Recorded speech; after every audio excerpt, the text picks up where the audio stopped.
Hello and welcome to this art tutorial. I'm super excited to be in the deep learning part. This is one of the most fascinating and exciting branch of machine learning, and besides, it's one of the most powerful. In the following tutorials, we're going to solve the business problem described by Kirill at the beginning of this section, and you will see that we're going to get strong results thanks to this artificial neural network that we are about to build with R. So as usual, we're going to make this artificial neural network model very efficiently, and we're going to use the best package for that, which I will let you find out about in the next tutorials. So let's start, and the first step of our journey is the boring step, data preprocessing. But we will do it very efficiently because we have our template, our classification template that I've prepared here. And why can we use this classification template? Well, it's by nature of the business problem. You saw in the business problem description that you have some independent variables, and with these independent variables, you have to predict a dependent variable that has a binary outcome. And since the outcome of the dependent variable is binary, that means it's a categorical variable. That means we have to predict classes 0 and 1, and therefore that makes our problem a classification problem. And so, okay, we're going to build a deep learning model, but this deep learning model is going to be nothing else than a classification model. And that's why we are going to use our classification template that we have here, and that will save us a lot of time to build our artificial neural network. And besides, we want to focus on the deep learning model itself, so we will get there very quickly thanks to this template. All right, so let's take everything from this template from the top down to here, because we cannot use this section here because, this is the section to visualize the training set results and the test set results as well, but only when we have two independent variables, because one independent variable corresponds to one dimension, and since now in the data set of the business problem we have, I think, 10 or 11 independent variables, well, then it's a little bit hard to represent something in 11 dimensions. So we won't take this, but we will definitely take everything that's above. So I'm going to copy that, and let's go back to our ANN model and paste this classification template right here. All right, and now in this template, we're going to change a very few things, and of course, we are going to build our artificial neural network right here in this section. Create your classifier here. We can already replace classifier here by ANN to then build the model. All right, but of course we need to make sure everything's okay in all the data preprocessing step, and that's what we're going to do right now. All right, so let's start. Let's start with the basic step, setting the right folder as a working directory. So right now I'm on my desktop, I'm going to my machine learning AZ folder, then we are in part 8, deep learning, and now section 40, artificial neural networks. Here we go. Make sure that you have the churnmodeling.csv file, and if that's the case, you can click on this more button here and then set as working directory. Great, and now let's change a few things. So first of all, let's start with this section, importing the dataset. Well, the name of the dataset is not social network ads, it's now churn modeling. All right, we are now ready to import the dataset. So let's do it right now. I'm going to select this line and execute. All right, dataset well imported. Well, we have actually 14 variables, but let's see if we include all these variables in the real dataset, the one on which we want to build our deep learning model. So let's see. I'm going to click on this dataset here to see which independent variables we include in the model. All right, so just a quick reminder, this dataset contains 10,000 observations containing some information of customers in a bank, like the surname, the credit score, geography, gender, age, and all the other informations here. And during 6 months, the bank looked for each customer if the customer stayed or left the bank within the 6 months period. And this result, whether the customer stayed or left, is given in this last column here, exited. So 1 means that the customer left the bank during the 6 months, and 0 means that the customer stayed in the bank during the 6 months. So what's important to understand now is that all these variables here from row number to estimated salary are the independent variables, and the last column here, exited, is the dependent variable. So right now, our goal is to make a model where we can predict this result exited here, whether the customer left or stayed in the bank, from the information contained in all these independent variables here. But the thing is that in these independent variables, some definitely don't have an impact on this dependent variable exited. And so now what we have to do is only take the independent variables that could have an impact and correlations with the decision of the customer to leave or stayed in the bank. And so that's what we're going to do right now. So let's look at each of these independent variables one by one, and let's see which one we keep in our model. All right, so let's start with the first one, row number. Well, row number has definitely no impact on the dependent variable exited, so of course we will not include it. Then customer ID. Well, customer ID, that's the same. That's just an identification number. This definitely doesn't have any impact on the decision of the customer to stay or leave in the bank, so we will not include that either. Then the surname, well, that's the same. It's not because your name is Andrews that you have more chance to leave the bank than if your name is Romeo. All right, so we don't include surname either. But then we have credit score, and credit score might have an impact on the decision of the customer to stay or leave in the bank. Indeed, we can assume that customers with a low credit score are more likely to leave the bank than customers with a high credit score. So definitely, we will include credit score in our model. All right, then we have geography.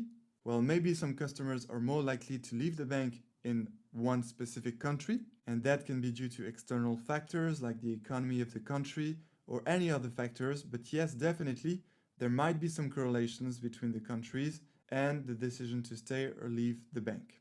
So we will include that as well. Then gender, well, that's the same. Maybe men or women are more likely to stay in the bank than the other, so we need to check it out.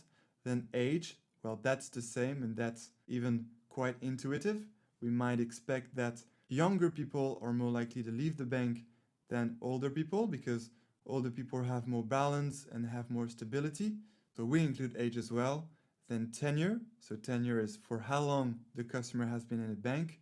And so that's the same. We might expect that customers that have been in a bank for a long time are more likely to stay in the bank than recent customers.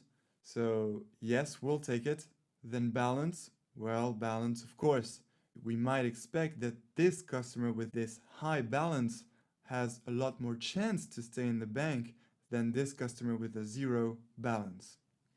All right, then the number of products. So that's the number of banking products the customers have in the bank. And so, of course, maybe that the customers with many products in the bank are more likely to stay than customers with, for example, one product in the bank. So we'll need to check it out. That's just assumptions. That's the model that will find out about these correlations more thoroughly. But, you know, definitely from our intuition, we need to include number of products as well. Then has credit card. Well, that's a little bit of the same as this variable. Customers that have a credit card might be more likely to stay in the bank than customers that don't have a credit card. So yes, is active member, that's the same. If a customer is active, then this customer is more likely to stay in the bank than a customer that is not active. So yes, that might be a significant independent variable. Then estimated salary. Well, that's the salary of the customer estimated by the bank. And it would make sense that customers with a high estimated salary have more chance to leave the bank than customers with a low estimated salary. All right, so that was the last independent variable of this data set. So now we know which independent variables we include in our data set. And that's what we're going to specify right now by updating our data set, taking only the indexes of the independent variables we want to include in the model. So let's see what these indexes are. Okay, so indexes in R start at 1. And so basically we're taking all the independent variables from credit score up to estimated salary. So let's see, index 1, index 2, index 3, index 4. So we are taking the indexes 4, 5, 6, 7, 8, 9, 10, 11, 12, and 13. All right, so we are taking the indexes from 4 to 14, because you know in R it's not like in Python when we separate a matrix of features and the dependent variable vector, we include all the variables in one data frame, and so we include the dependent variable. Great, so let's input these indexes. So we just said that we want to take the indexes from 4, so that's the index of the first independent variable, up to the index 14, which is the index of the dependent variable. And that's great. Now we can update our data set by selecting this line and execute. Great, and now as you can see, if I go back to the data set here, we have all our potentially statistically significant independent variables that might have an impact on the dependent variable exited. And so now the first step of data preprocessing is completed. We imported correctly the data set by choosing all the relevant independent variables. Okay, and now let's move on to the second step. The second step is encoding the target feature as factor. Well, we don't really need to do that because the dependent variable of our dataset is a categorical variable with a binary outcome, 1 or 0, and the thing to understand is that the package we're going to use is going to recognize it as a categorical variable with a binary outcome. So we actually don't need to encode this target feature exited as factor. So I'm going to remove this line, we don't need it. However, we do need to do something regarding some categorical variables. Of course, I'm talking about the two categorical independent variables we have in our dataset. And these two variables are, of course, geography and gender. So we have two problems here. So we need to do two things here for these variables. The first thing we need to do is to convert them as factors. And then we will need to do something more than we used to do when encoding our categorical variables. It's to set them as numeric. And to do this, we'll use the as.numeric function. And why do we need to do this, especially here? Well, that is just because the deep learning package that we're going to use is requiring it, and that's the only reason. It expects factors, but set as numeric factors. So let's do this. I'm going back to my ANN model. And so first we're going to change this to say that we're encoding the categorical variables as factors. All right, and now we're going to take this categorical data R file that we made in part 1 data preprocessing, because there is the code ready to encode any categorical data. So I'm going to select all this and paste it here in this second step of data preprocessing to encode the categorical variables as factors. All right, so let's do this. We just need to replace the names of the variables and then add this as.numeric function to set the factors as numeric. So let's start by replacing all the names here. Well, the first categorical variable gives the countries, but it is not called country, it is called geography. So we will replace here country by geography. Same here. And the good news is that now we don't need to change the names of the categories here, France, Spain, and Germany, because that's the same names. So that's great. And we will keep the labels 1, 2, 3.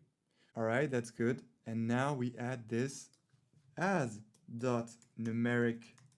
function to set the factors as numeric. So I'm putting all these factor function here inside the parenthesis of the as.numeric function. And now I just need to align everything well. Here we go. And same for here. All right, great. And now let's do the same for the second categorical variable. So we need to replace purchased here by gender. So let's do it. Purchased replaced by gender. All right, same here, gender.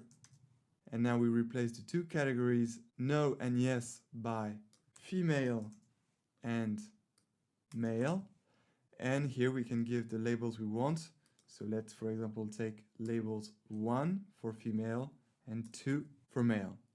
All right, and let's not forget to add the as Numeric function, which I remind we just do for the future deep learning package that we're going to use. So parenthesis here, and now let's align everything. Here we go. All right, great. So now everything is ready. This section is ready that encodes as required by the deep learning package our categorical independent variables. All right, so I'm going to select all the section here and let's execute. All right, executed properly. Now let's have a look at the dataset to see what the variables became. Perfect. Geography was encoded in the 1, 2, and 3 categories that are numeric categories, and the gender, 1 for female and 2 for male. Great, and again, as numeric factors. Perfect, so this section is now completed, and let's move on to the next one. We can see how we're getting very efficient at this.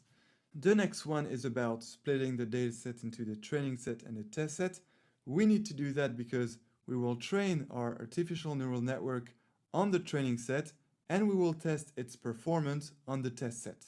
So we'll do that, but let's not execute too fast. We need to replace purchased here by the name of the dependent variable, which is exited.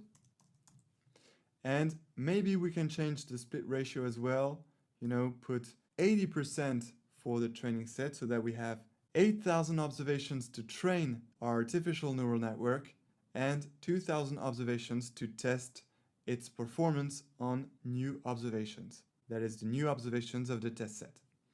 So now that's ready. We don't have to do anything more here. The most important thing is not to forget to replace purchased by exited. And so now I'm going to select all these sections and execute. Perfect. Now we have our training set and our test set. Great. So that is the whole data set. That is our training set with 8,000 observations, and that is our test set with 2,000 observations. Perfect. Now let's go back to our ANN, and we are finally getting to the last step of data preprocessing, and that is feature scaling. So now the question is, do we need to apply feature scaling to train an artificial neural network? And the answer is yes, absolutely. That's 100% compulsory. And that is because training an artificial neural network is highly compute intensive, so there is going to be a lot of computations, and besides parallel computations, so definitely we need to apply feature scaling, and besides it is required by the package. So we will execute this, but before, let's not forget to change the indexes. These indexes 3 here were the index of the dependent variable in part 1 data preprocessing. So right now we just need to replace this index 3 here by our new index of the dependent variable. And so what is this index? That is the index of the exited column. Well, we can see that directly here. This data set has 11 variables. So that means that the exited column here has index 11. So let's replace 3 here by 11. Then here as well, 11, 11, and 11. Great. And now the feature scaling section is ready. So let's select the whole section and execute. Great. And now if we have a look at our training set, wow, well, yes, definitely, everything is scaled. And our test set, same, everything is definitely scaled. We are happy. We are ready to build our artificial neural network. And that's what we're going to do in the next tutorial. So I'm super excited to start. I look forward to seeing you there. And